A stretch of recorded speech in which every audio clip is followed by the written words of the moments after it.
From Jimmy Fallon, in January, Atlantic City is blowing up a former Trump casino, and the highest bidder in a live auction will be the one to press the button. I say we hold Biden's inauguration in Atlantic City and then let him push the button. Kimmel said we should chip in and get this for Hillary Clinton, right? Fallon, 2 seconds before they do it, Eric Trump's going to wander out of the front door like, is the event not inside? Kimmel, of course, the easiest way to make a Trump casino implode is just to put Trump back in charge of running it again. That's so good. Hey, J.L. Cauvin had a lot of fame this year with his President Trump impressions on Twitter. NewJersey.com caught up with him. JL is, in certain ways, very tired of doing the voice and the character. He's hoping to develop a sketch comedy pilot, among other projects, after Trump leaves the White House.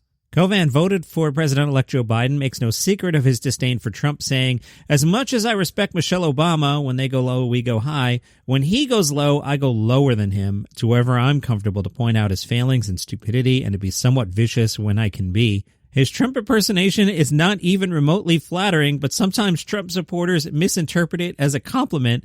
He says he was invited to a pro-Trump fundraiser in Idaho and said, unless I can go with Sacha Baron Cohen level security, I'm not going to that event. He does want to avoid being typecast for his Trump act. With comedy, I find people want to box you in, but he acknowledges some fans probably can't tell that I'm funny beyond Trump. He's hoping to self-produce or develop a sketch comedy pilot and do an hour-long stand-up comedy special. If either of those get picked up or appeal to my fans, that's great. And a dream of being added to Saturday Night Live is a nice thought, but more of a lottery ticket hope for him. Netflix has bought Rickey Gervais's next TV show, even though he doesn't even know what it is yet. Rickey said, I've got it down to 3 totally different ideas. Netflix has already bought it. I told them I want to end Afterlife now, and so they said, okay, we want the next thing. We'll just start with the next thing, same deal, but I don't even know which one I'm going to go for. I can't even think about it yet. I have the outline of 3 completely different sorts of sitcoms and shows. One of them is a sitcom. One is probably more sitcom-y than anything I've ever done. I can't tell you anything about it in case someone rips it off. I don't know what to do because, again, it'll be 3 years of my life, and then you go, oh, I wish I did the other thing. The Interrobang has published their 11 best comedy albums of 2020. I've told you about the Interrobang.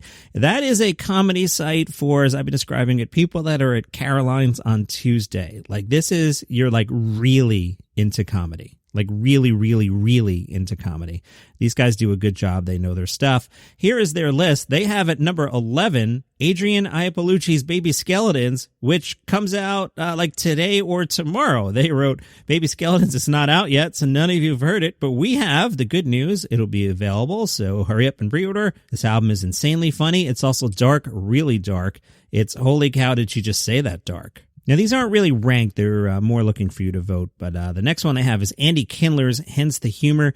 Kindler is like, I guess, a comedian's comedian. He does the state of the comedy industry thing up at Montreal every year. He's never really broken through mainstream, and he's not as young as he once was. So, I don't know. It's a stand-up event 3 decades in the making, says the Interrobang. Andy Kindler has never released a stand-up album, and now after 28 years in the business, finally you can buy yourself some Kindler stand-up audio. The undisputed king of self-depreciation, whether he's roasting his contemporaries or derailing his own train of thought to obsess on some microsyllable, or better yet, the audience reaction, Kindler keeps winding himself up, only to unravel again moments later. Bonnie McFarlane's Bird Calls is on the list. They say she starts strong right from the top. I hope so. And then the album builds and builds straight forward to the end, getting better with every track.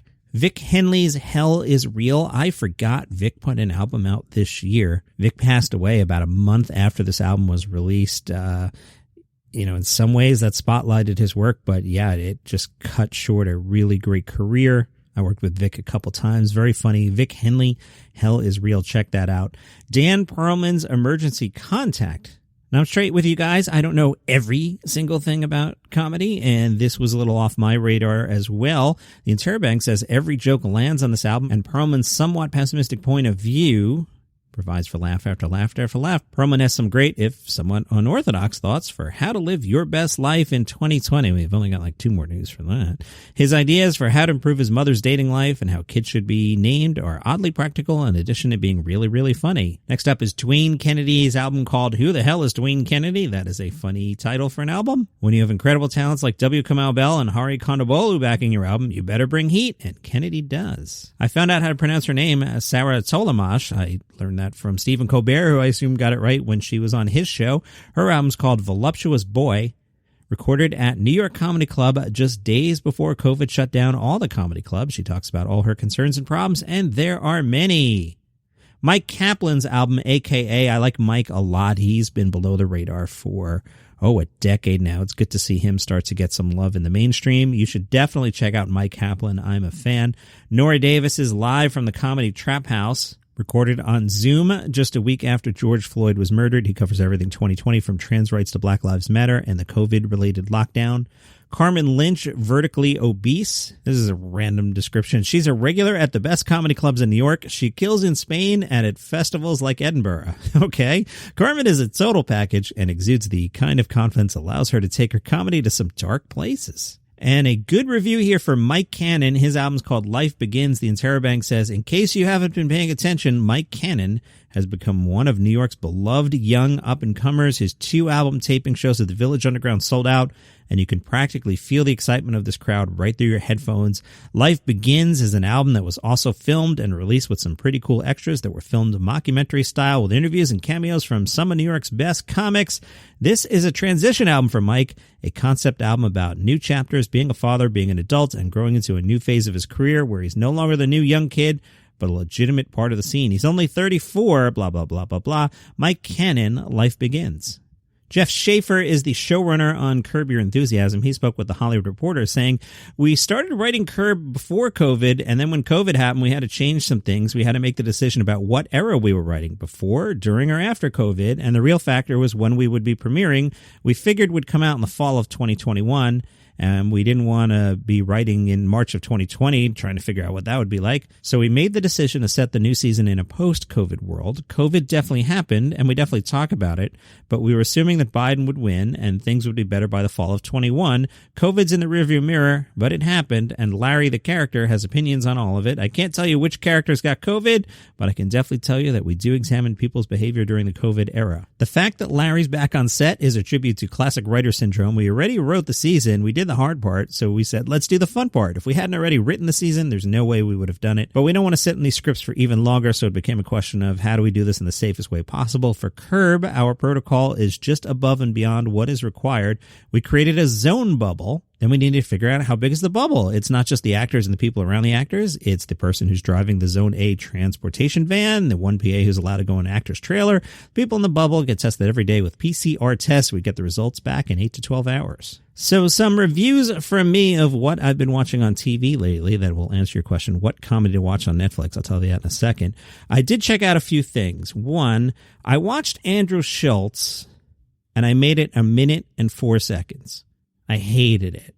I get that people like him. I have nothing against him. I hated it. 1 minute 4 I lasted. Then, over the weekend, I listened to him guest on Tim Dillon's podcast. I love Tim Dillon's podcast, even though I feel like someday Tim's going to get in trouble and I'm going to have to disavow that I ever said that I like the podcast. But in the meantime, Tim Dillon's podcast is lots of fun. Andrew was the guest, and he was fantastic. So I'm like, I will give this another try. So I tried episode 4 of Andrew Schultz's little special there on Netflix. 31 seconds I made it, and 14 of that was the intro. 31 seconds. Not for me. You can watch it. It's fine. I checked out Death to 2020. At first, I had written here in my notes that it was not bad. I started to watch it on Sunday before football, and it was like, okay, when I was in like 12:45 in the afternoon mode.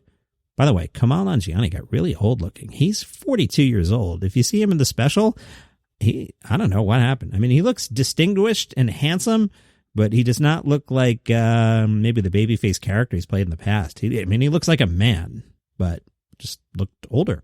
So then the football came on. I watched football for 7 hours, and I went back to Death to 2020 on Netflix. And there was a pee-pee hole joke, and it just lost me. Like, it was just terrible. Pee-pee hole is never funny. Maybe if you're 3, it's funny. It's not even funny when you're 6. And I just bailed on the whole thing. I've checked with some friends whose tastes I respect a lot, and they agree the writing was really bad on that. So Death to 2020, thumbs down. So if you're looking for something to watch, now the Brits are going to be like, yeah, we know, but you Americans don't know. Watch, just take a bet on me that I know what I'm talking about.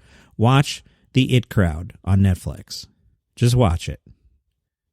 And if you don't get into the first episode, skip to the last episode of season 1, watch that, and then the first episode of season 2. This is one of those sitcoms that takes like 2, maybe 3 episodes to hit its groove, but boy, once it hits its groove, The IT Crowd is amazing. You'll find that on Netflix. That is my review for you to watch that for sure. And last night, Sir Billy Connolly marked the end of his stand-up comedy career with a TV special. He's retiring because of his Parkinson's disease. He says, since the Parkinson's diagnosis, I'm still the same in many ways, but I don't think as sharply as I need to be a stand-up. I've done 50 years, and that's plenty. Quitting is the right thing to do. I achieved everything I wanted, played everywhere I wanted. I did it all. That's your comedy news for today. You can follow the podcast on Spotify or subscribe on Apple Podcasts or Overcast or wherever you found the show.